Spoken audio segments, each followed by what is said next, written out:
All right, we should be good to go. Looks like frames are encoding, and it's not dropping at all, so this should be running here. There we Yep, are. Do you we're see good. live? Okay, sorry about that, ladies and gentlemen. A little bit of an encoding issue there, but we were talking about really quickly just the choice of Feral Heart here as opposed to Farsight. You know, a lot of people talk about having that sight is really good, but I saw a lot more people yesterday and the day before in casting. Yeah. In casting the HPL, we're picking Farsight actually over the Feral Heart. So I just wanted to get your opinion on that, Arthelon, what you think of the choice there, and which one you would rather see. What scenarios might you see either one of those working in? So this is a definitely Timmy's like personal preference, but the team agrees with it. You don't really need clairvoyance or farsight in this game, I feel, because the maps are so small, and it's like pretty obvious to find out what the other team's doing. So you like unless you're trying to get stealthers out with the clairvoyance, you really don't need it. And Feral Heart is actually a really good talent because you basically never Yeah, go oom. absolutely. Yeah. And you usually sorry. Go ahead, go ahead. And you're usually sitting in a wolf form a lot anyway, so you're getting a bunch of regen. And I feel like if people didn't rely on clairvoyance, they would definitely take Feral Heart.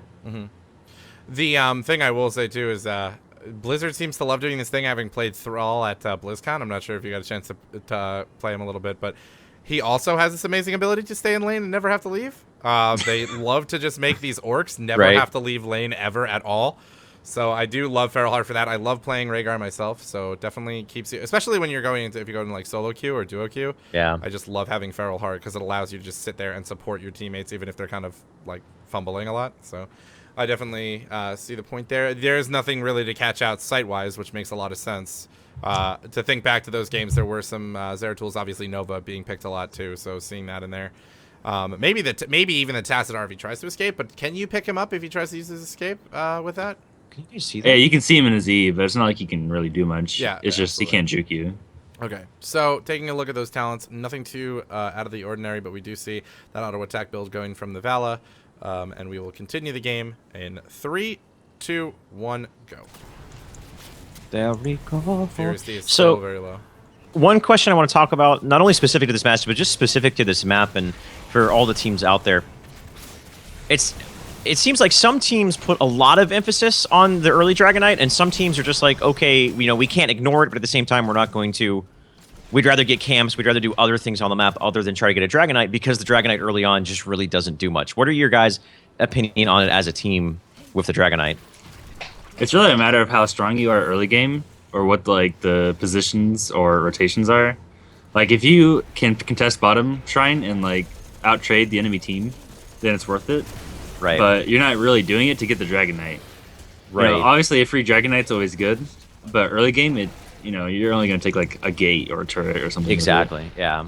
Yeah. Next patch, they'll probably be huge, but for right now, no. That is true. Yeah, and for those of you who are curious about what we're talking about, correct me if I'm wrong here. I wasn't at BlizzCon. I hate you guys. The the experience gain that you get from getting on forts is being switched from the fort to the towers. Am I correct in that? Yeah, they're taking Okay. a little bit off the fort and they're putting it into the turrets, I think. Okay. So all of them are going to give experience. So that's definitely a little bit more front end XP. So that I think that kind Yeah. of equates to the faster game And- speed that they're looking for. Wouldn't that also be an indirect buff to like push heroes we don't normally see, like as you mentioned, Asmodon and Oh, yeah, Zagar for and stuff sure. like that? For sure. Okay, yeah, that'll be really interesting. So that'll definitely throw a shift into like the early game meta. I really like that a lot. That'll be cool. We see you up there with All the right, laner so and the here, mage. I say, well, I can go behind the Dragonite and I can Q Vala when she's out of there and push her into you guys, essentially making her vault useless, and then Dread Yeah. follows up with a nice Howling Blast and you just kill her.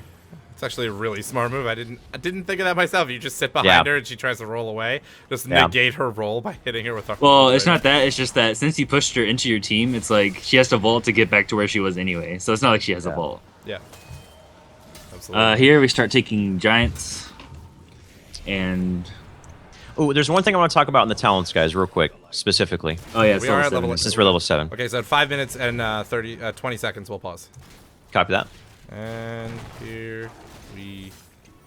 And here we go. Yep, I knew that was going to happen. Okay, so The let's one, take a look at the talents. you know, I love the Joker.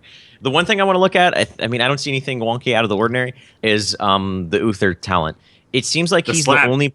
Yeah, it seems like he's the only person that goes that. Generally, you either see Clairvoyance or Cleanse, depending, obviously, if the other team has a lot of hard CCs and stuff like that. But he goes the Holy Devotion. I mean, and he did that last night as well, not only versus you guys, And versus he other actually teams. used it to pretty great effect, too. I Yeah. remarked on it He when killed me watching. with it. Yeah, he did a lot of damage with it yesterday, and I was really surprised. Well, another thing is the Tyrael talents are actually really interesting. But yeah, the Uther, that talent is good if you're like a suicide bomber Uther and you just like you go in, you instantly die. Well, that doesn't matter. You still have 7 seconds of being like immune, and now you still do full heals and damage. Yeah, but it's not really something he needs. I feel because it's like if you play him correctly. Yeah, what if you have that? We were talking about it a little bit on stream, though. What if you have that, and then you decide to go with the Resurgence at the end, too? I feel like that allows him to get, like, super aggressive. But then also, simultaneously, takes a lot of pressure off him, because you don't want to kill him and then give him that extra damage. And you know he's going to be able to come back up after level 20. It kind of gives the team, like, well, if we ignore him, he does it anyway. But if we kill him, he does it anyway. Yeah. So what do we do? So it's like you kind of end up in a situation where you have to ignore him. Yep. But if you ignore him, you have a really good chance of like getting caught in a bad divine storm and losing a lot for him. So it's we'll definitely an interesting play. We'll touch on that more later as talents start to develop a little bit more, because once we hit level 10, obviously there was a big deviation that we saw and play style that we see from heroes. But we'll talk about that more. But yeah, looking at the Tyrael build as well. That Tyrael build is fairly unorthodox as well. The Angelic Absorption and Zealotry usually you get other talents at level 4. Obviously, Mr. J Pickles building into his that's his W. No, yeah, that's his W. His shield talents. Normally, you see other talents like the Eldruin's talent or the once we hit level 10, we see the everything deviation. will make sense at level 10. Yes. And we'll go over that a little bit, and we'll talk about that build as a whole up to that point. So, with that being said, we'll drop out of this, and in 3, 2, 1, go. So, engage. Look at this. You guys are pushing bottom now with these Siege Giants. You're going to be going to bottom to pick up the neutral Siege Giant camp. And again, this is why the bottom lane is so heavily contested on this map. Yep. And, obviously, as they're killing the Giants we just took, we can take bottom without them contesting because they're busy killing those. Right. And then they take theirs. We have to deal with that. Pretty much just pretty standard stuff. I mean, only one kill so far onto that Vala, which we talked about earlier. We're just, soaking till 10, and then we'll see what we can do there. And then it gets out, and then it gets crazy. Crazy. To say too, you guys were pretty even up to level 10 here. Actually, you guys keeping a pretty even level. Yeah, we have like a smidgen ahead of them. Which actually, as we've seen in many games versus you guys, that's a hard thing to come by an even level game. So usually able to take very quick leads. Now, so we're at level 10, so let's talk about that, and then in between 10 and 13. Okay, at 6:35 we will pause. Copy that. And pause. Boom. Okay, so level 10. He didn't take it yet. He didn't take it yet. So okay, keep going. We're gonna let it go. Okay, so 3, 2, 1, go. There's actually been points where we've looked at Pickle's talents and he hasn't taken the ult at like 11 or 12. It's like, what are you doing? Pick your ult. Waiting for it. Waiting for it. Waiting for it. As soon as we see it, guys, go. Come on, Pickles. For Pickles. Come on, Pickles. All right, this is typical Pickles. There we go. 65. Fine. Okay, so we'll just pause at 7. We'll pause at 7. Okay. Pickles always just causing everyone to be late.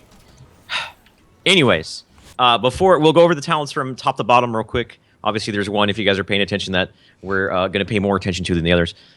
Pretty standard stuff coming from Symbiote. You have Army of Dead on Arthas. Ultimate Evolution, which I feel like is the inferior heroic for Abathur. Oh, yeah, for Bloodlust, sure. Yeah, for sure. Bloodlust on Rhaegar. And Shock and Awe on Falstad. Unfortunately, not Arrow Blitzkrieg. Raiders with Rhaegar. I told KO to go Arrow Blitzkrieg. I said, the Uther's going to run up to you. You cast Arrow Blitzkrieg, you stun him. I can interrupt. No. Rain of Vengeance on Vala, skipping down to Uther, Divine Storm, and then Odin on Tychus. But the big one, which now all of his talents choices are making sense, is Sanctification. So give us, when you guys first saw this, I mean, did you know he was going to go this build? Because you obviously, I mean, you guys scrim against them, obviously, but you saw them go with this build and this sort of play on Tyrael. I think it was yesterday, wasn't it? Yeah, it was yesterday. It was either in Kings of the Storm and I think it was in Kings of the Storm where they actually I think they beat you with it, didn't they? Last night, the one game you lost, I think it was the Tyrael Sanctification. If it was the 100% Tyrande sure. game, I can't recall. Maybe. Anyways, what's your opinions on this? You know, why he did it, the effectiveness of it, et cetera, et cetera. Like I said before, it's like sync is a really good idea in your head, but then when you go to execute it, you just see all these flaws with it, and you realize, oh, this probably isn't the good heroic to go. You know, I can see where they're coming from because, you know, when we pop Bloodlust, they can sync and they can absorb a lot of damage. And when I'm Raynor and I right click on somebody, and if they're tier ulted, I can't click on them, so I end up just walking into them. And, you know, that's true. If I'm not paying attention, that can really screw me over. But usually, I have to pay attention to my position.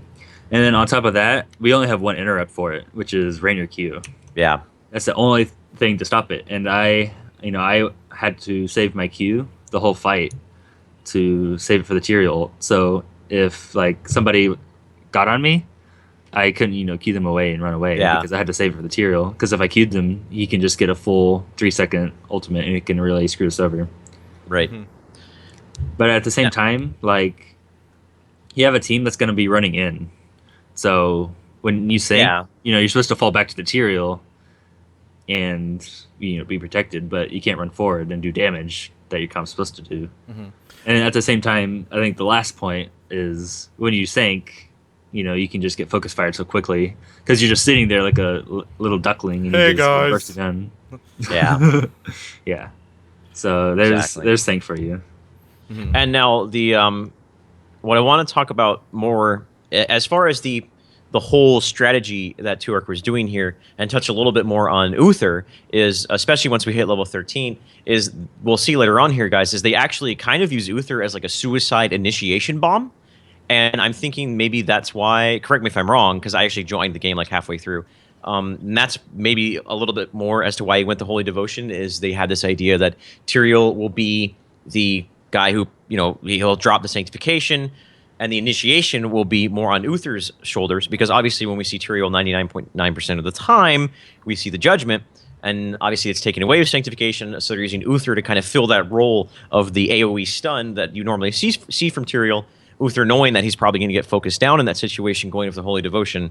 I'm just speculating as to why they did that. I mean, do you think maybe was the thinking there, Arthelon?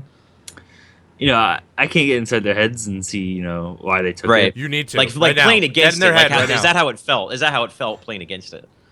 Yeah, that's definitely how it felt because you saw the Uther going in every time, so definitely a goal in mind that they had. Yeah, definitely a thing we were talking about while watching the game too.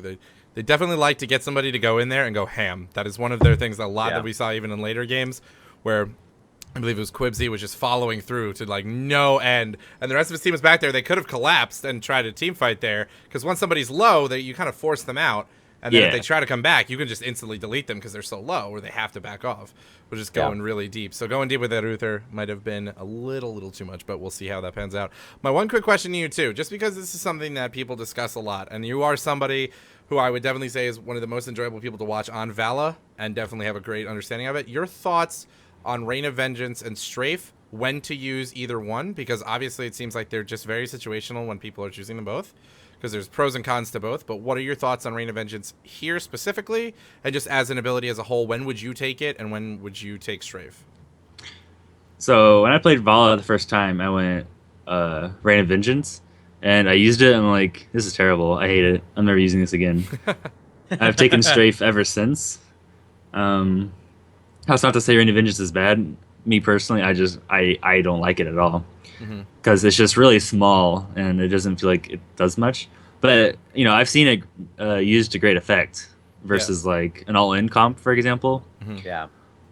But me, I just like going pew-pew, shooting people. Yeah, just zoning them out, going pew-pew, using the strafe. But there's the argument I've seen a lot of people saying, having that stun, it's not the greatest use of it, just because they can walk right out of it if they so choose. But if you're able to front-end stun them into it, I believe it does dish out damage faster, and I think it does a little bit more than strafe ends up doing overall if you stay in it. Isn't that the case with Reign of Vengeance, I believe? I have never checked the numbers, so I'm not quite sure. Right. I mean, right now I'm looking at it. It says 2 waves that deal 100 damage, so that's 200 damage. But I don't know if that's with the scale or not. I'm not sure what the actual scaling is. I think that's the level 1. Yeah, that's like I said. Yeah, I don't know what the scale is actually at level 10. So we'd have to look into that a little bit more. But yeah. again, just ways that I've seen it being used before. So just wanted to get your opinion of it. So for you specifically, your play style, you just like to use strafe more most of the time, but you've seen it used to great effect in other scenarios. So absolutely, definitely something to touch on in the future. But in this particular game, it also makes sense for us because we're going to be running into them. To do damage. That's exactly what I was about to say. So anytime you can stop that, it's good. But Reign of Vengeance is me. So most of the time, not really a big fan, but in this scenario, it does make sense judging by how you guys are going to be playing this out against them. So, well, another thing is it's also better for the auto attack build because as you're strafing, you can't auto, but you can Reign and then auto. Yep. That makes sense. That makes a ton of sense. All right, so that obviously being an optimal time to use it. I mean, I usually myself, if I ever playing Vala, just go strafe because I do like it, and I like that. Again, you get that you get the damage, or you get a nice zoning for the rest of your team to try to keep them off of anybody that you have there with you. So that's usually why I pick it. But I'm not a big Reign of Vengeance fan myself, but I've seen it used to great effect, so I thought maybe just to expand on that a little bit. But that makes a lot of sense. So I think looking at the rest of this, there's not too much that I'm looking at that actually looks any different than what we would have expected. The Raiders, but it's definitely that sanctification. So we will get right back into watching the game. So in 3, 2, 1, go. The first thing I'll say is there's that big fight that happens down here in the bottom fort between you guys. So definitely when we had a chance for that, if you want to give a little play-by-play of what's going on there, what you see. But there's a bloodlust going down. Nice shock and all. I'm really bad at play-by-play. Oh, it's all That's good. okay. So are we. See what I mean? Uther was kind of in there. That's what I was talking about. It looked like he was more of the initiator getting the backline sort of situation. I don't know if that team fight really showed it very well, as you guys just came out of and blew him up by the time there was even any sort of response. Yeah, I mean, Sanctification was used, but it just obviously didn't really help. That was pretty much a one-sided. Yeah, he didn't actually. I don't think anyone was actually in range of it when he used it on his team. Yeah. I mean, there we kind of just shock and alls as well too. We pressed Bloodlust and we, autoed them. And you hit R and W. Here, I thought Tychus used his Odin, so I thought I could get an easy kill on him. Obviously, that wasn't the case, so I look kind of dumb there. So he comes out of the darkness, and you're like, you already used it. 5 seconds later, I'm like, wait, oh god, oh god, this wasn't supposed to happen.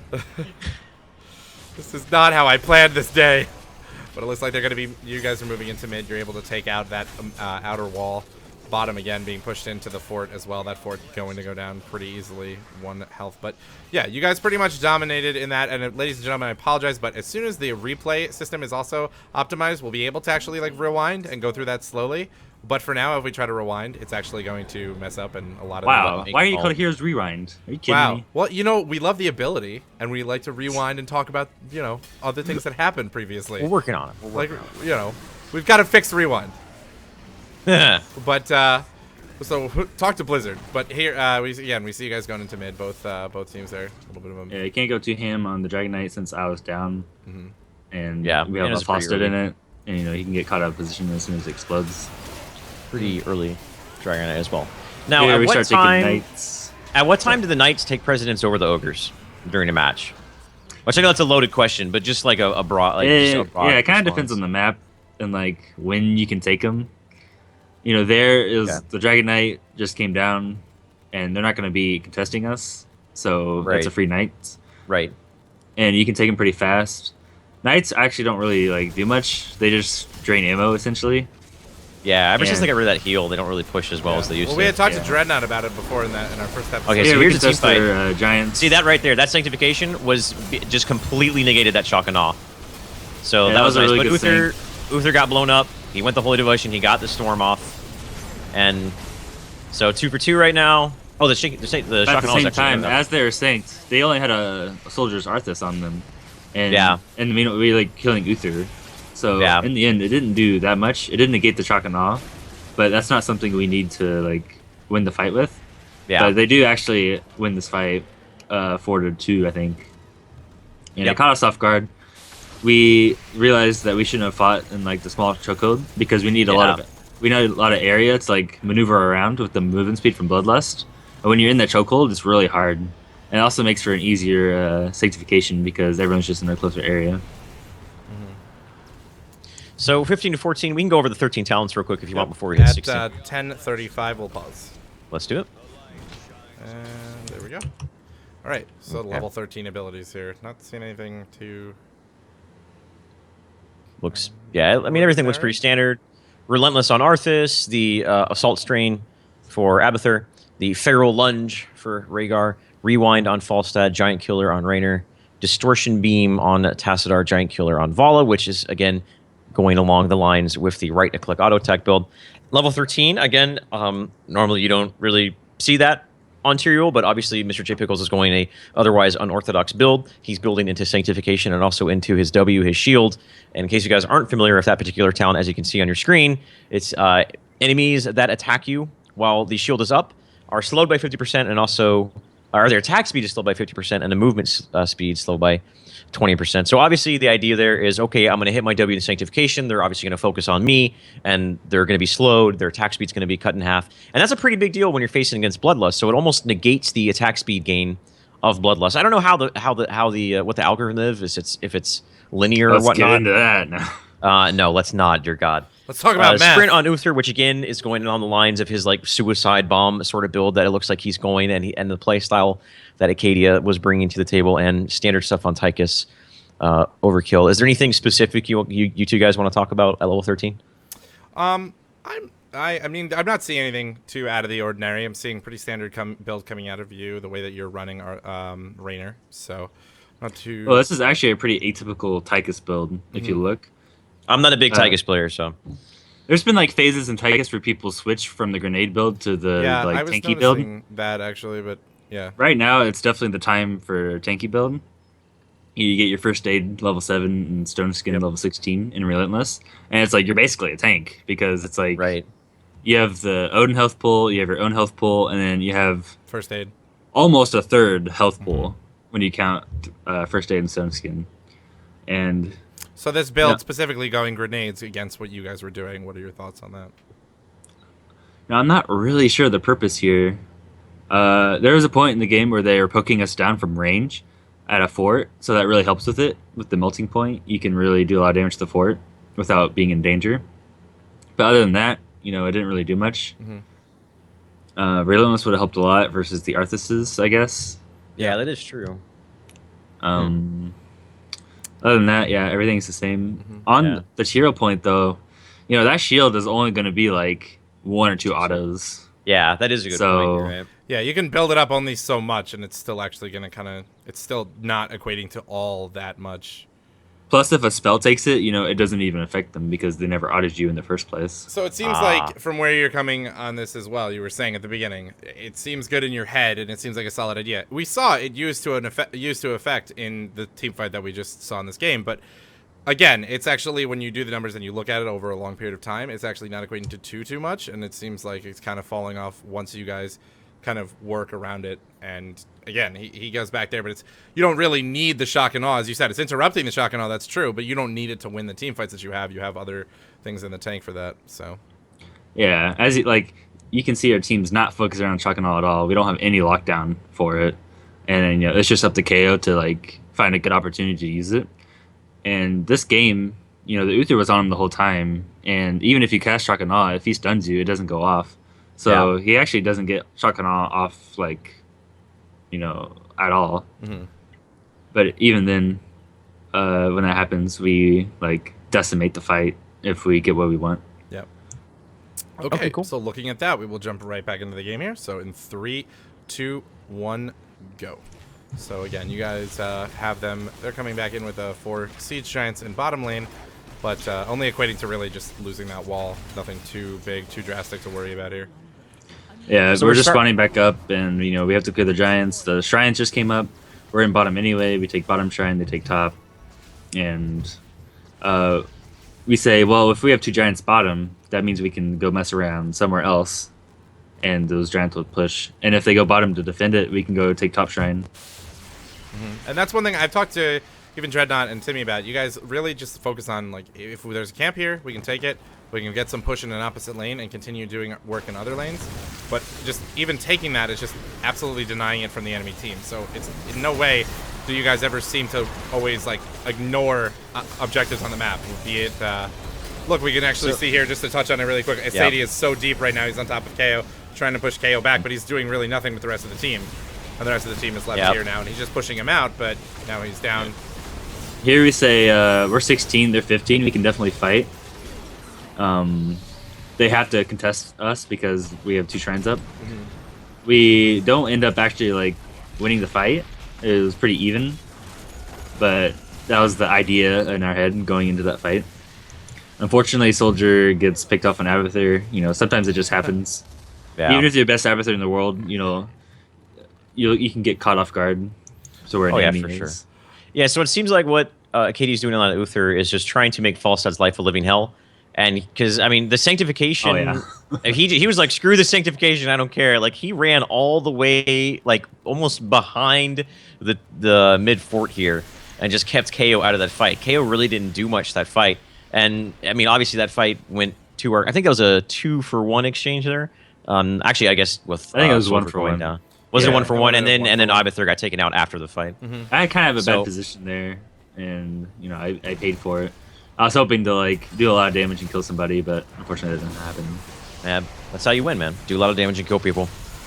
So when do you again? What are your thoughts on choosing the, like, when would you choose to go for the bottom siege giant camps or go for the dragon? Like, where do you find the damage of those siege giant camps starting to drop off, and then it just becoming like you really need to control that dragon? Because as we know, since it's been updated from the past, dragon has become incredibly strong later in the game, and obviously earlier on too. So, like I said, it really depends on if you can contest it.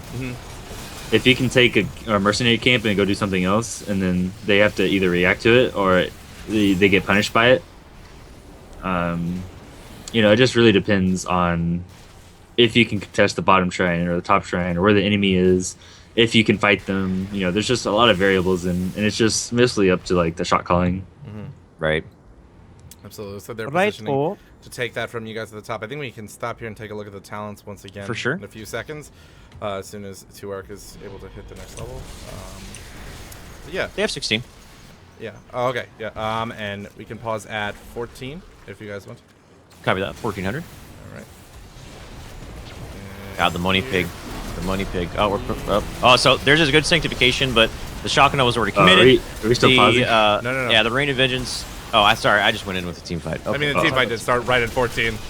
Well, we'll talk about it. It's easier for me to talk about it if I pause it anyway. So. Well, that's actually a good point. That's true. Wow, I have a pause at 1404. It's pretty epic looking right now. I'm at 14. So here, what was it? What I was talking about earlier is their long range poke. You know, they can just sit back and take the fort with like no effort at all because of the Tigus grenades. So far. And we say, hey, they're pushed up. Let's flank with the Arthuses and engage on them. Yeah. And I forget exactly how this fight goes, so I'm gonna go ahead and play this out. And it's being kind of a back and forth for a little while, and then you guys end up turning it around as they kind of back off from the soldiers' ultimate evolutions in their face. So they have to back. Here's where I get like a almost instant Q on the Tyrael sync because I was prepared for it, and then it was basically clean up after that. Sort of. So 1 for 2. Kept the fort live mid, and they continue to push it because they know ultimate evolution's down. Well, they're so low though. Okay. Well, yeah, I'm paused at 1429. So if we want to take a look at those, look at the level 16 abilities. What was this time? Sorry. 1429. You can do 1430 too. That's fine. Okay. So again, after watching this game's a lot more even than I thought it was. Yeah, it was a very even game. Watching it, more even than I thought it was. Like, it felt like it should have been more skewed in your direction, but looking at the experience and whatnot, it actually was a little bit surprising. Yeah, they played the fights really well. Yeah, with the tools they had, and you know it's not something we were used to. So you know, props to 2ARC for finding a way around the ridiculous Rhaegar Raynor bloodlust shenanigans. The shenanigans. And then just throw an Abathur in there too, just for fun. You get more I mean, stuff level in there. 16 talents, I don't feel like there's really much to talk about. Everything's really Again, standard. yeah. Stone Skin on Arthas, Abathur getting the Locust Brood, which is when all of a sudden Abathur, who now was good at split pushing, now is even better. Lightning Bond, now that's interesting. I think the Rhaegar, is Lightning Bond pretty standard on Rhaegar? I feel like there's some other talent choices in there that you can maybe I pick feel up like there. I know it's there's split. yeah, that means there's the Chain Hill talent. People go too as totem, well. people go the bond. Yeah. Or the totem route. That's what it is, the totem route, yeah. Timmy definitely I mean, prefers the lightning bond though, because it's really And I- strong when you have like Arthas or something with you. Yeah, and I can understand that also in this composition because you guys have Bloodlust. You guys, I mean, that AoE snare route, it's like, okay, well, we're going to be able to run at them anyways and get in their face anyways. So I can see why they picked that. Overdrive and Falstad standard, Berserk on Raynor standard, Second Strike standard, Blood for Blood on Vala standard, Holy Ground. There's a couple choices for Tyrael there, but generally we see Holy Ground. I see a lot of holy ground these days. Yeah. Yeah. Hardened Focus is pretty standard. I feel like maybe... I feel like for what he was doing, I don't think it was Yeah. very good. Because I- by the time yeah. you're in there, you're already below 80%. It's absolutely true. I feel like normally if I'm playing with a team that I'm confident I can stay and heal with, but I feel like even for Uther I in forget what the general, other talents are though. he's we'd have to take a look at it really quickly just to see what else he could pick up at that tier. But like for the way that you're usually playing Uther, that's kind of seems counterintuitive just because like you're Yeah, gonna be hard so focus is a aggressive. talent you take when you're sitting back and peeling, or just straight up healing. Right. Yeah, so it looks like, really quick, just to pull this up, I'll just take a look at it here on the screen. He has, at level 16, a Hardened Focus. He has Gathering Radiance, increases the damage and healing by 10 for each target hit, up to 50%. He's got Holy Shock. Holy Light can be cast on the enemy to do 50% of its healing amount as damage. And then he's got Imposing Presence. So enemies that attack you have their auto attack speed slowed by 30%. Maybe I Imposing forgot he had the Presence. talent. Opposing presence would have been good Yeah, because that actually obviously makes a lot of sense. I forgot he had that talent. Yeah. I was gonna say hard and focus may just be the best talent because Uther's talent choices are kind of bad depending on the level. But yeah, imposing presence would have been perfect there because we're forced to focus him basically. Yeah. So, Well, maybe. obviously, an option that... Acadia, if you're watching, think about it. Yeah. Acadia, please think about that next time, man. Come on. So, jumping All right right. back into the game, again, just going to look at that a little bit. We just see, obviously, I feel like at that level, too, the concussion grenade is actually a really solid choice with Tychus, but that's just continuing in his use of his grenades Grenade build. as much I'm not as sure he about the can. talent anymore. I think Stone Skin's almost strictly better. Well, Because for they him, if did you're running him that. as a tank, Especially- yeah, I think that makes sense. Yeah, but they did nerf the knockback range Oh, they did? on the grenade. Was it Yeah, they did 150 last before? patch.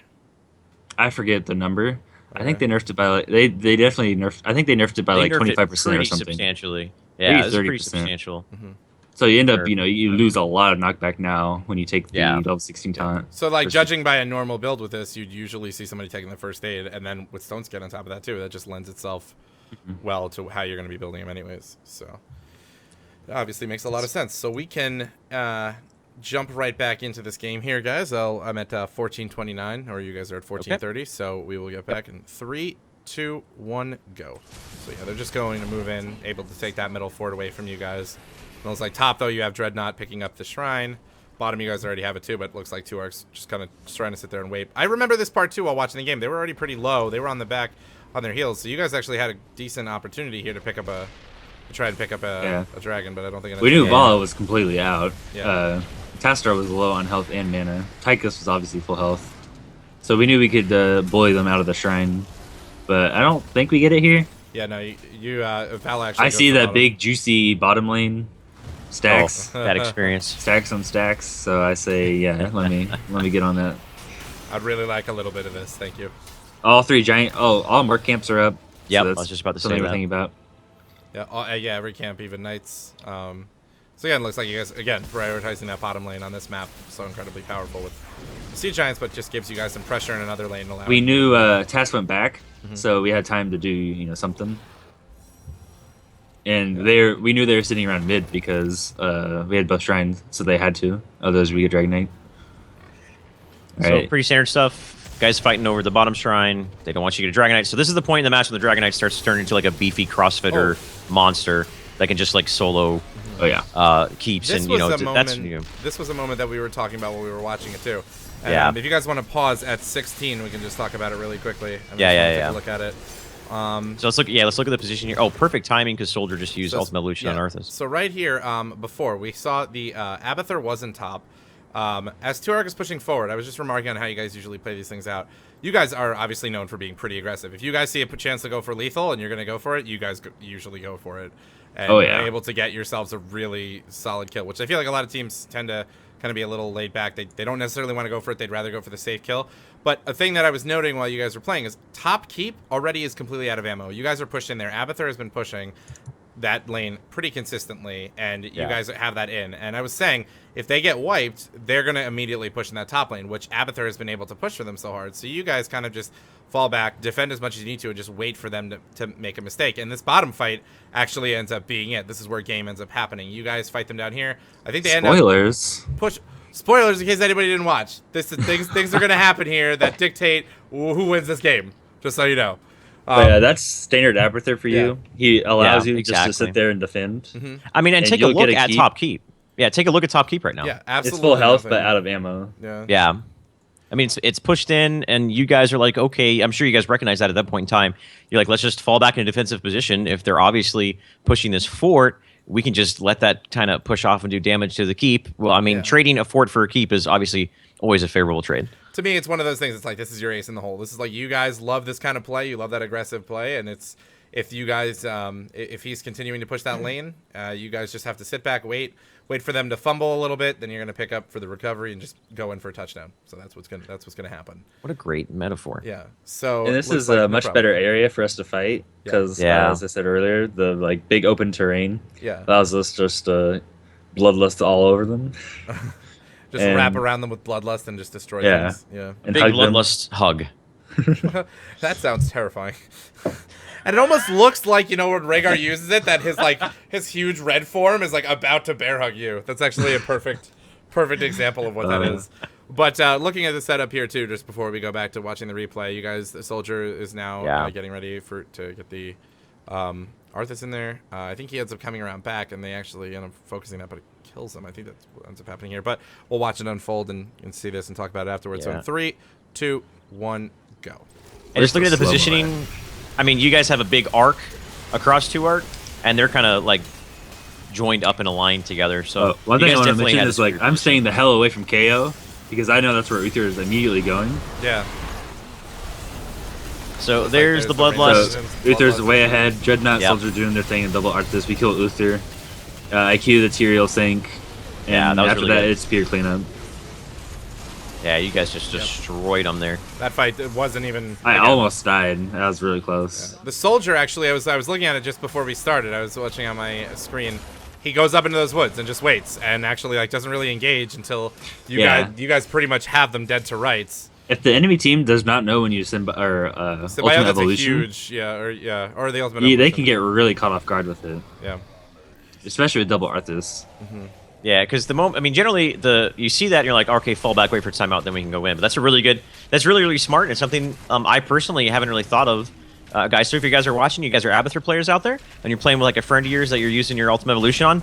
Tell them to do it out of sight, so that way the enemy team doesn't know it. All of a sudden, they aren't aware of that. They don't have that acuity like they normally will have to be aware of it. But so, you guys, after that team fight, you get the Dragon Knight and pretty much just win from there on out. When you're playing Gazlowe, make sure you Ultimate Evolution Gazlowe out of sight, because that's really going to be powerful for you guys. Yes, and will get you the win. If one Gazlowe's OP, 2 Gazlows, let me tell you. Oh boy.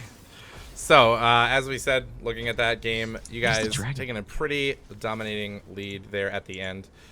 But again, pretty interesting game to watch. I feel like out of the set, that one was the most exciting. The rest of them kind of went the typical Symbiote. We have our lead. Now we're going to destroy you guys. And that's usually what ends up happening here. But if we do want to take a look at the other games, if there's anything in there, Arthelon, that you can think of. If not, we can sit here, maybe take a look at the build for...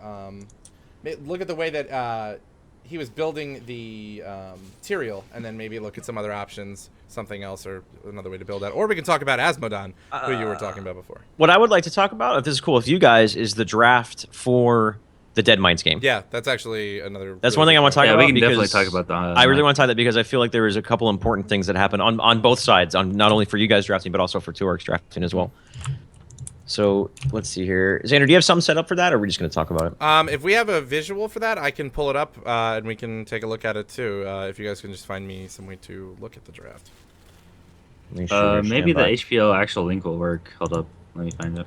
Oh yeah, that'd be great. That would be great. That'd be sick. I'm doing that right now. Two. But in case you guys are, while we get this set up, guys. That's awesome. It does. All right, cool. Yeah, send that to Xander. We'll get that up there. In case you guys are wondering what we're talking about, the first game we went over in great detail was game 1 because it was the most kind of even game. As you guys saw, it was actually a pretty close game up until that last fight, which pretty much just busted it wide open. Because not only was it an even game and a pretty fun game to watch, but because there was some interesting builds that happened and stuff like that. For those of you guys that are missed it or maybe just joining in, and thank you for joining in, appreciate that. We have Arthelon from Symbiote. We're going over the finals of the Heroes Premier League, which they just won. Congratulations again.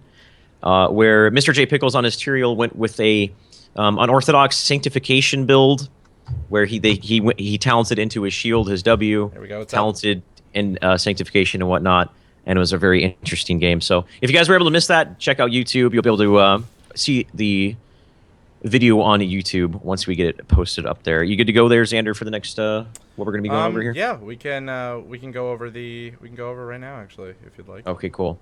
Awesome. That is so beautiful. Look at that, ladies and gentlemen. So what I want to point out real quick. Actually, you know what? You Arthelon, you do it. What were you thinking through this draft if you were even there? Okay, so they ban Tychus. That means we ban Abathur because of course they get one, we get one out of the 4. They pick Arthas, which actually surprised us. We thought they would pick Tassadar. Yeah, especially for mines. Yeah, I mean Arthas is extremely strong in mines, so it does make sense. Yeah, that's true. We definitely like Tassadar though because it opens up a lot of comps you can do, so we are totally fine with that. We pick Fawcett here, which I think you have a couple of different options. Fawcett though is really good in mines because it's really easy to land his Q in mines, and he just outputs a lot of damage early game. And he pushes hard, he clears the skulls hard. He's just really good pick all around, and it also denies them because Uther Fawcett's really popular, and we knew they were going to go Uther, so denying them Fawcett Uther is pretty good. Now here's where things get really weird. Yes. They pick Uther Raynor, and I'm not exactly sure the reason, but it could be like they're denying it from us. They have something, a secret hidden with Raynor that we don't know about that could surprise us. But from my point of view, Raynor is not good on mines at all. Right. Because usually it's really quick games, and Raynor's damage doesn't really kick in until late game. Yeah. And then, you don't get Season's Marksman on mines either. You pretty much have to go the increased E heal. So overall, you're doing a lot less damage. So basically, when I was watching the draft, I saw the Raynor pickup. I'm like, it's haunted mines. They're getting Raynor. I was thinking, okay, well, obviously, Symbiote Gaming has been running Raynor more than probably any other team. You guys obviously have had profound success with it. But I was like, it's haunted mines, though. Were you guys even thinking about picking up Raynor? Do you think it was a deny pick, or do you think they had something planned? Or, I mean...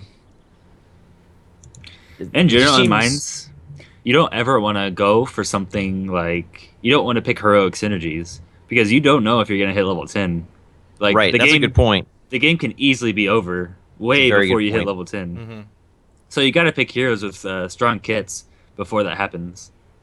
And as you can see from our draft, every one of our heroes has a really strong kit and doesn't rely on their ultimate to be good. Yeah. And then you guys recognized the Raynor and went, okay, well, Haunted Mines is all about early game.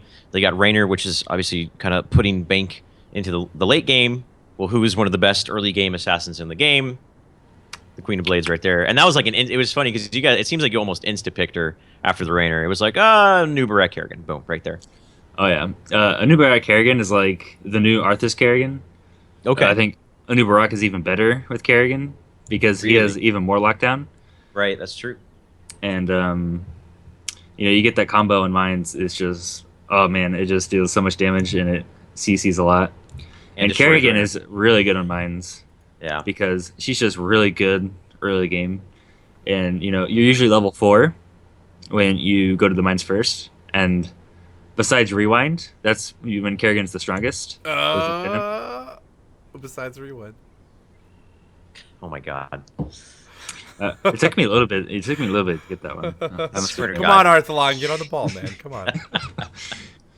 Anyways, yeah, I love playing Kerrigan in general because I feel she's like one of the only heroes where you can make different decisions on. You have a lot of decisions to make in a team fight, and so she has like a pretty high skill cap. Yes. Not to like toot my own horn or anything, but it's like Zeratul or other heroes that just have a high skill cap. It's kind of Lily. lacking in heroes at the moment. Murky. Lily, definitely. Believe it or not, Murky, I actually think if he was good, would actually take.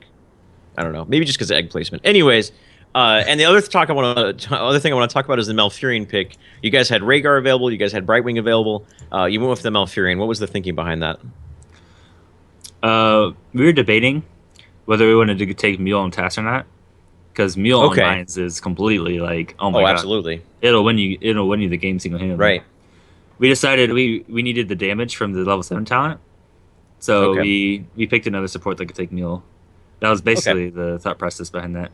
We were thinking about Brightwing, but we needed like sustain, and if you don't take region reigns, you don't have that much sustain. Mm-hmm. But Mouth provides that, so that was really nice. Yeah. And also the CC from Entangling Reach as well, which obviously he synergizes can combo with Kerrigan as well. Yeah. He can combo his Silence and Root really well with the Kerrigan Unub as well. Yeah. Okay, cool. That's the initially what I'm going to talk about. I mean, we don't really have to get into the game. It was pretty stompy. You guys pretty much just completely rolled over them because, as we mentioned, they had the Rainer. You guys, a Kerrigan can just completely destroy a Rainer by the time his passive field really has time to do anything. Rainer had to build more defensively in this match instead of going certain talents, like he had to go the Unstoppable Force talent, or the talent that makes him immune to stuns when his Adrenaline Rush does proc and stuff like that. So obviously he had to sacrifice damage on a hero that already is into the late game, and so it's hurting his early game already. So it was kind of a lot of factors going into that, where I feel like you guys not only outdrafted him, but also outperformed him and just completely, I think it was like a 8-minute game, 7-minute game, or so. It was a little longer than that, maybe. It was like 8 or 10 minutes. It was like our longest Mines game ever. It was like 10 it was minutes actually, or something. it went to the 3rd golem, I'm pretty sure. Yeah, it did. It went to the 3rd golem. I think it was 2nd golem, actually. Was it? Okay. But usually our Mines games are like... They got up to the 2nd golem, but I think it ended up before it even made a difference anyways. Okay. Usually our Mines games are like 7 or 8 minutes, something ridiculous. But that's like every Mines game. So I watched one the other day, and I was pretty sure that was the fastest game I've ever seen. It was like almost 6 minutes, I think. It was pretty crazy.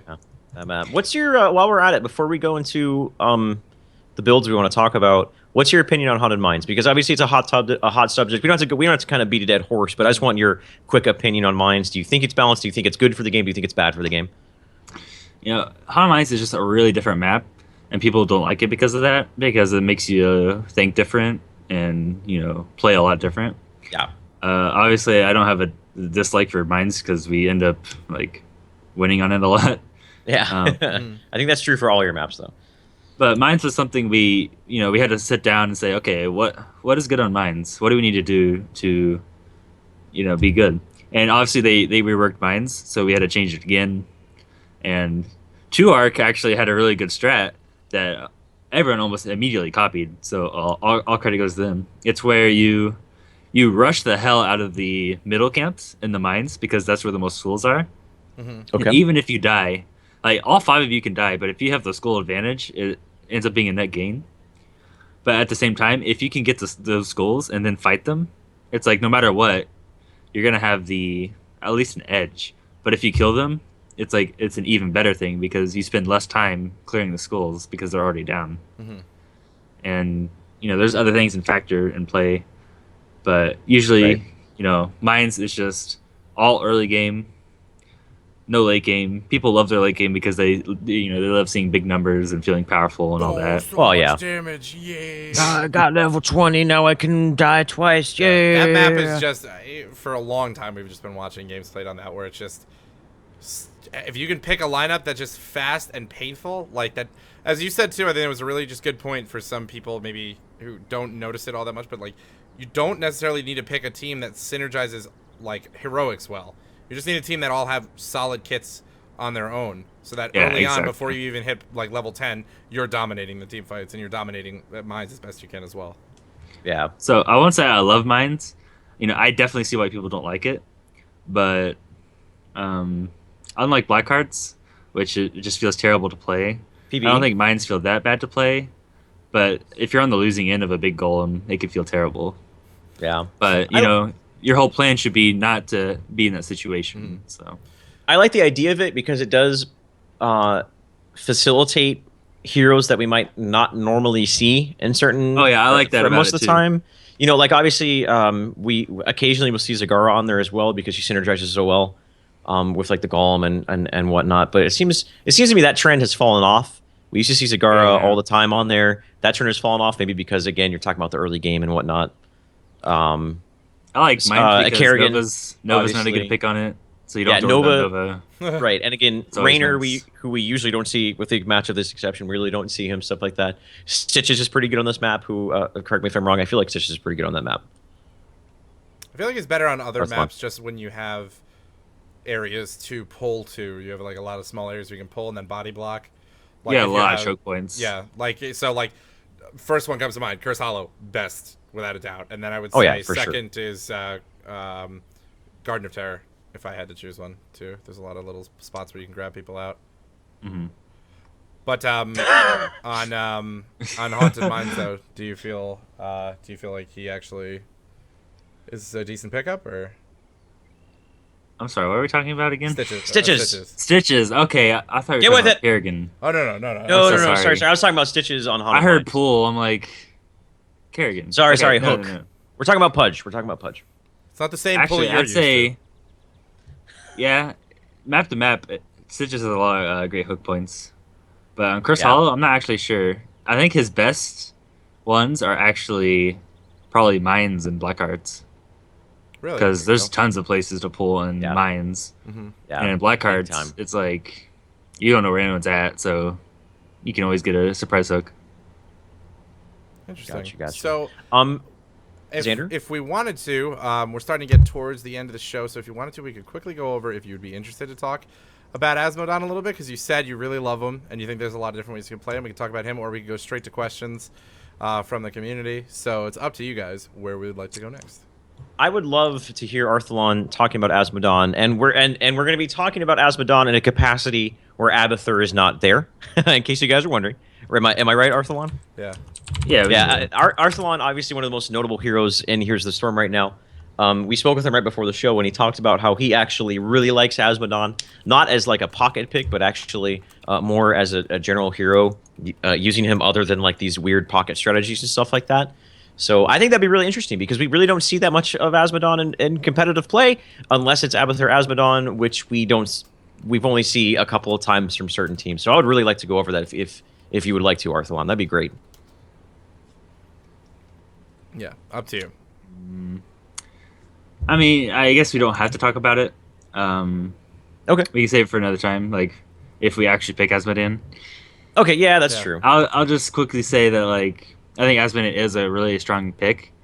It's just he makes you play different, so you have to like practice him. And it's not really something we've practiced a lot, Okay. but hopefully I can talk my team into doing it because I love playing Asmodon, Please. which is weird because when I Shoot that first Dreadnought. yeah Dreadnought. Asmodon. Let me play Asmodon, please. He's in the Let trap. him Come on, Wade. play the master of fatties. Come on. Let him play it. Maybe Yeah, let me be fat. if you persuade Wade to getting Asmodon Okay. Let me be fat for once in my life.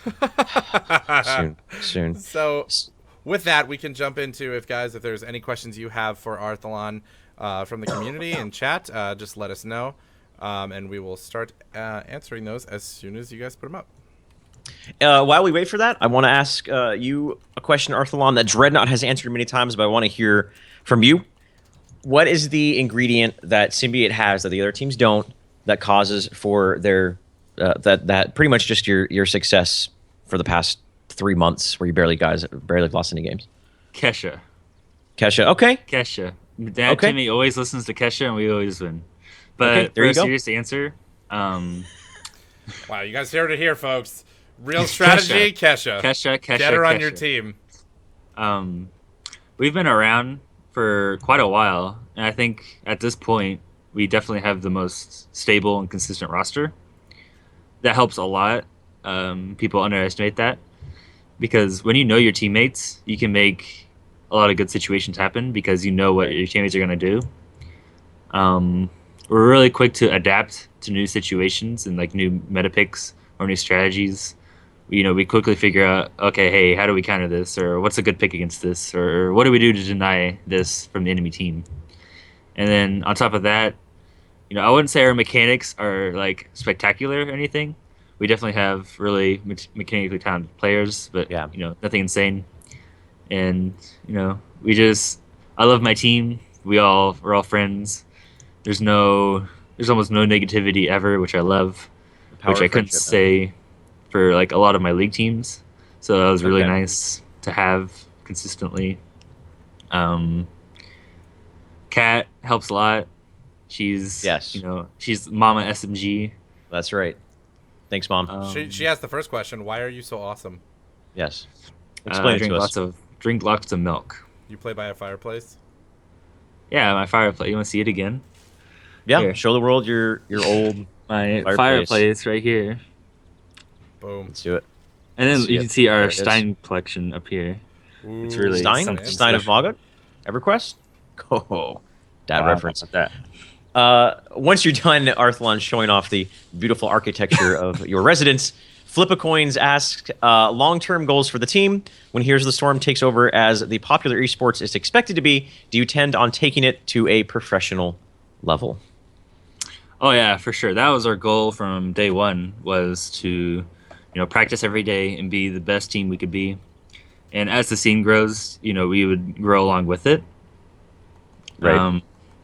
Long term, we just want to stay good. We want to practice, and we want to beat people. We want to win tournaments. We want to do all these awesome stuff in esports. I think my Yes. webcam's a little bit out of position. That's okay. There we go. Oh, That's nope. okay. Oh. The next question was from your teammate Dreadnought. Does have to ask you, who has the best Nazebo? No! Oh, Who wants to capture this mercenary camp? Mine's not very people. good. I forget who. Somebody was sitting in front of me at BlizzCon, and they had a really good one. It was like they would go, and then there's a little pause, and then they go, bah! It was really awesome. I actually think it might have been 2ARC. think might it have been was Quibsy. maybe- Quibsy was saying Quibsy. it all the I think time. it's Quibsy. Yeah, it was Quibsy. Let's So see here. much. It looks like the next question coming from Treble. How often do you guys practice each week, actually? We usually practice Monday. Okay, we practice every day except Wednesday for 4 hours. That's usually the schedule. Wow. Which isn't Wednesday, a ton 4 of time, but it works for us because we have Timmy and Dread are in college. Soldier works a job, but I think he quit, so we're good on that. Ooh. And then KO Full-time also. heroes? Question mark. Oh yeah, and then he only worked 2 days a week, so it's not that big of a deal. And then KO also had a job, so we don't have a ton of time to practice, but we've definitely that's been our schedule for the last 5 months, so it never really changes. Here's a great question from Poodle Skins with a Z. In your opinion, what does Blizzard need to add to Heroes to make it more successful in the professional esports scene? To keep it really simple, just more heroes. The more mechanics you add, the more synergies you have, the more Yep. complex kits you have, Yep. the more plays you're going to see, the more interesting, awesome playmaking ability Yeah. of teams is going to go up. The more Um, dynamic the strategies can become, and also drafting Exact- as well. It really Yeah, throws a wrench into exactly. drafting as well, which is really cool. To add on to that question, which I feel is really important, and I feel like a lot of other people think is important right now. Backdoor protection. Do we need it? And if you think it should be added, what do you? How should it be implemented? I don't think so. Oh, Asler just said more players as well. Yeah. Well, I actually had That one too. more point, just to quickly say. Oh no, I'm sorry. Go ahead. The individual power of some heroes, I think, could go up because right now it's like if you play perfectly, you might not feel good, even though you played perfectly, because it's like you just did your job essentially. You just feel like a cog in the system if you Right. played perfectly. If you play perfectly, you should be able to outplay the enemy team and make these huge, awesome, spectacular, highlight-worthy videos, Yeah. worthy plays, and we don't have a ton of that. LG. But like I said, probably when they add more heroes, and I know they're reworking a lot of talents.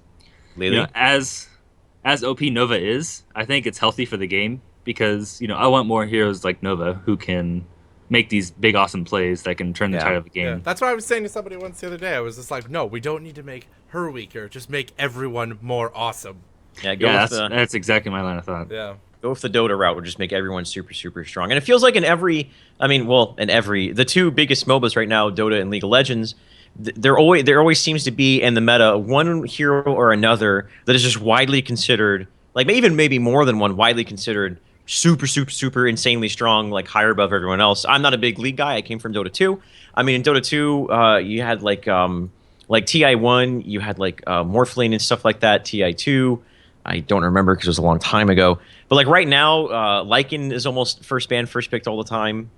Terrorblade pre-nerf, stuff like that. And I feel like that what you were talking about, that people think that might be toxic overall for the game, but it actually adds a little bit of spice to it, and I think it is good overall for that to happen. As long as it's not completely game breaking, like if one team gets their hands on it, it's default win type of thing. Yeah.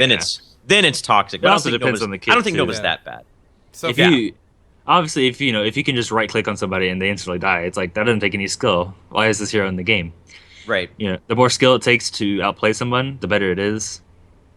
Yeah. And I think I like the idea of just like what we were saying before, that mindset of if we just make everybody really good, like just make them all awesome, then like everybody else kind of evens out.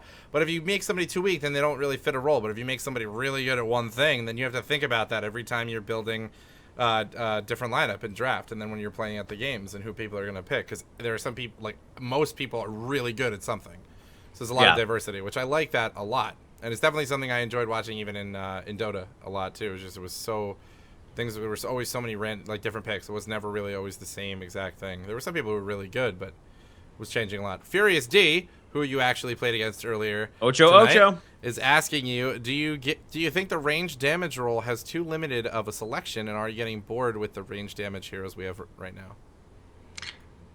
Yeah, that's been an issue for a while. It's like you only have 2 or 3 range heroes to pick from, so you end up taking this weird stuff like Zagara. That's like the only reason we were picking Zagara in the first place was like, well, we're out of range carries, so Zagara was like the next best thing to like pick. Mm-hmm. Although she does have really good damage for like your standard assassin. So they definitely need to add some more range. Jaina's gonna help, but at the same time, she's not your typical carry. So they definitely need to add in like the right click heroes for sure. I just want Thrall. Did I say I wanted Thrall? Because I want Thrall. You are such a Thrall fanboy. Dude, I have a tattoo for a reason, okay? Oh, I God. love that Please dude. don't show us that. No, I Please love don't show us that. Our channel will get banned. Interesting question from Where's the Mia. tattoo at? It's on my shoulder. Mia Vana Joanna. That's totally how you say her name. Who is your main shot caller? Definitely Dreadnought. It's mainly Dreadnought, and then it's me and Soldier usually like saying a couple things here and there, saying, "Hey, we could do this," and Jed's "Okay, let's do that." But Jed is the shot caller. This question from Treble, which I think is a very interesting question. Do you feel like the forts / little bases they're in need to become more difficult to deal with to make characters like Abathur and Asmodon more balanced? Are there other characters like them that may come along? Sorry, the wording. I think I'm having a little dyslexia there. Did you understand the basis of that question? I'm reading it. I think you're fine. Okay, thank you.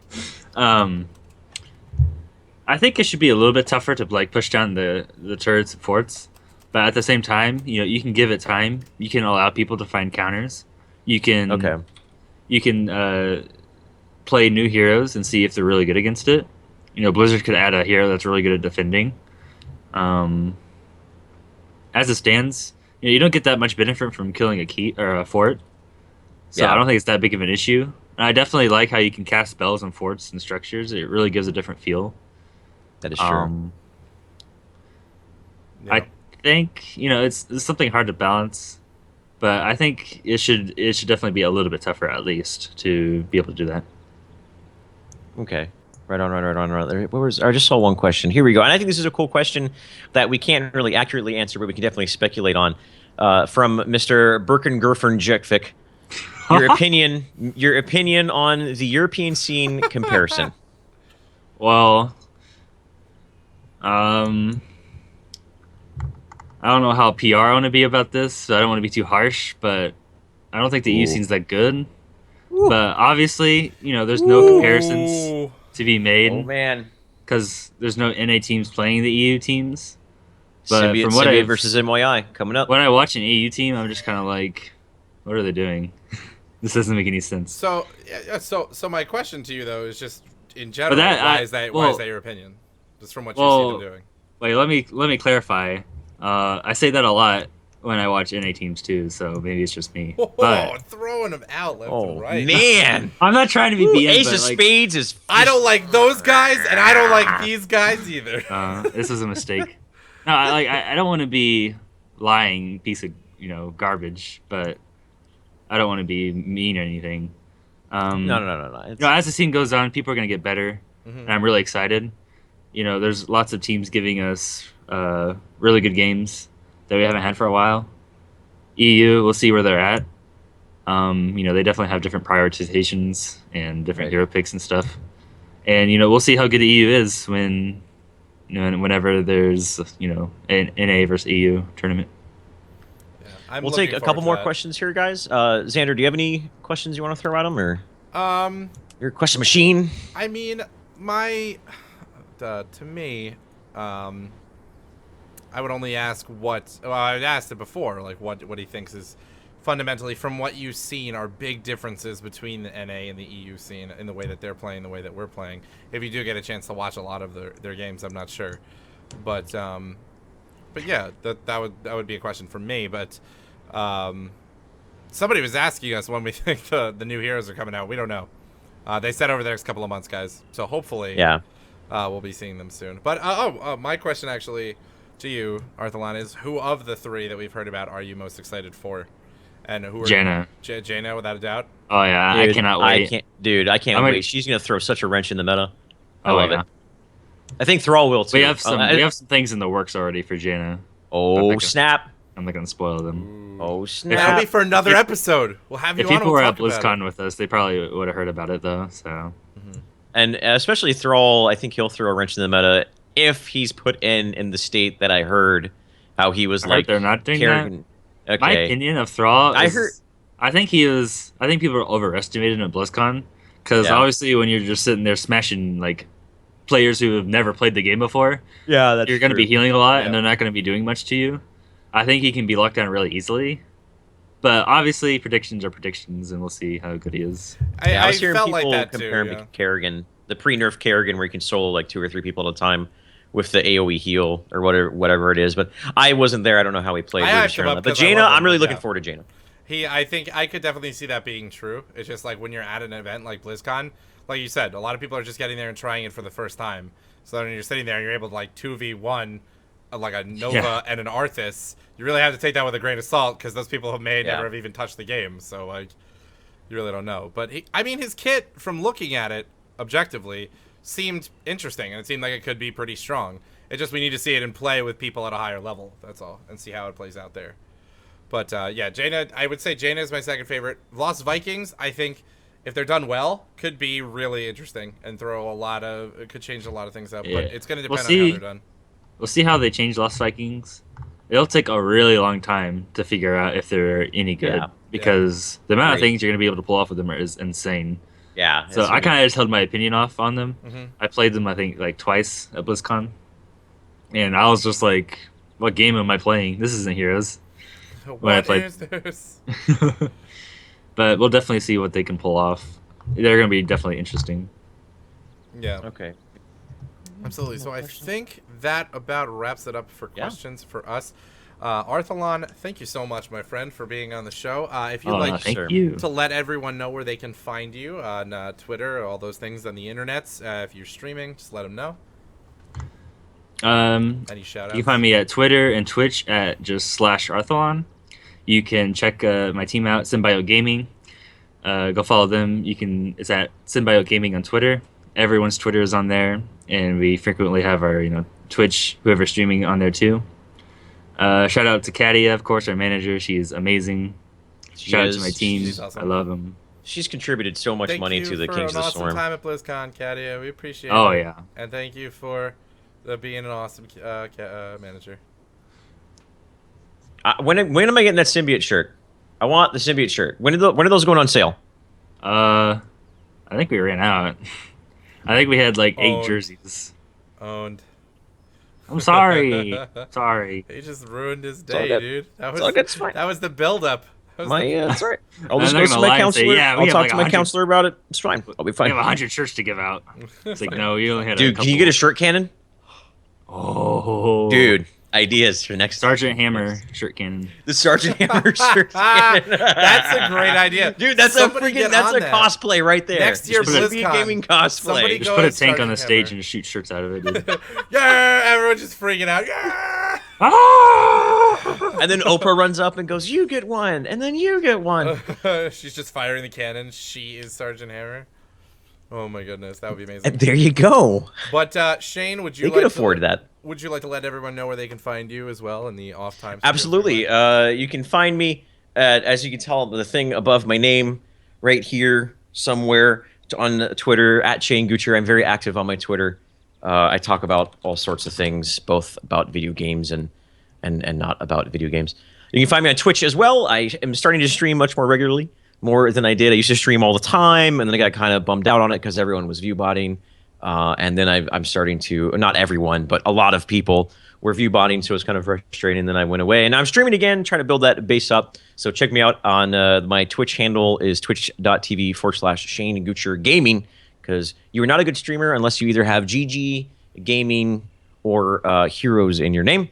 So I fall within the one of those 3 parameters, or team. What about gamer? Yes, gamer. That's another one. Gaming, gamer, kind of interchangeable there. Alex, where can we find you other than where you are right now? You guys can find me at Zander the Gamer. It's right here. Zander the Gamer on Twitch, Twitter. You can find me at twitch.tv/Zander the Gamer. I will be streaming starting tomorrow. I'll be streaming consistently Mondays through Fridays, and then casting on weekends. So that'll be fun. You guys can always catch me there. I will also be posting on YouTube at youtube.com/GamerZander.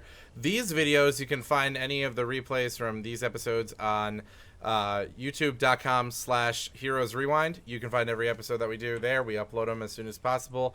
You guys can catch us again. We should be going live, I believe, this Thursday, but don't quote me on that. But if not then, it'll be next Thursday. Yes. But yeah, we try to do these shows. If there's something big going on, like a finals, we try to do one right after the finals. But we also most of the time do them during the week. But yeah, you guys can find me there. Find Heroes at the place, Heroes Rewind at the places that I said. And once again, last final thank you to Blizzard, to every one of the teams, everyone who's been making Heroes of the Storm possible. It's been about almost going on almost a year that we've all been involved in this and part of this, and it's been an awesome year, and it's been a lot of fun getting to know everybody and work with the community. So thank you so much, everybody who's been a part of it, and thank you everyone who's watching. We really appreciate this. Shane and I want to bring you guys really quality content. So thank you so much for showing up. And Arthelon, the show is you. Yes, Arthelon. Oh, thank you so much, buddy. Being on here. The show is in its infancy, guys. So stay tuned. We have a lot of Xander and I have a big goals in mind for the future. We have a lot of ideas that we're kind of running with and messing around with, and I'm sure you'll see that stuff in the future. But unless you find, gentlemen, have anything else to say, you want to add to what the dialogue that we've already had, I believe that is the show, guys. Thank you so much for hanging out. Our next show is going to be this Thursday coming up, which would be Thanksgiving. I just realized that, so it probably maybe we'll be rescheduling that, but we'll talk about that later. Pay attention to Twitch and to most of the time Thursdays, guys. Most of the time Thursdays, not except if it's you have to Thanksgiving. be with family all the time. Yes, actually, just watch Heroes. We are your family. We all know Screw this. family. What have they ever done? me. Oh, and throwing out punches. Family punches. Take it. Make sure you guys hit that follow button on Heroes Rewind. Make sure you guys check us out here. Not only Zander, Arthelon, and myself on Twitter, but also the Heroes Rewind Twitter as well. Check it out on YouTube. All that good stuff. MySpace, Zanga, Friendster, all those great social media outlets. And I believe that is wrapping it up. Thank you for your support to everyone from the bottom of my heart on behalf of everyone that's involved in this right now. We hope to see you guys on the next show. Xander, I love you. Send us out, Xander. I love you too. I love the awesome dresser behind you. Arthelon, we love you as well. Thank you so much for being here. Guys, we're going to go away, but we will be back in the not-so-distant future. I am Zander the Gamer, ShaneGoocher, and Arthelon. We'll catch you guys next time.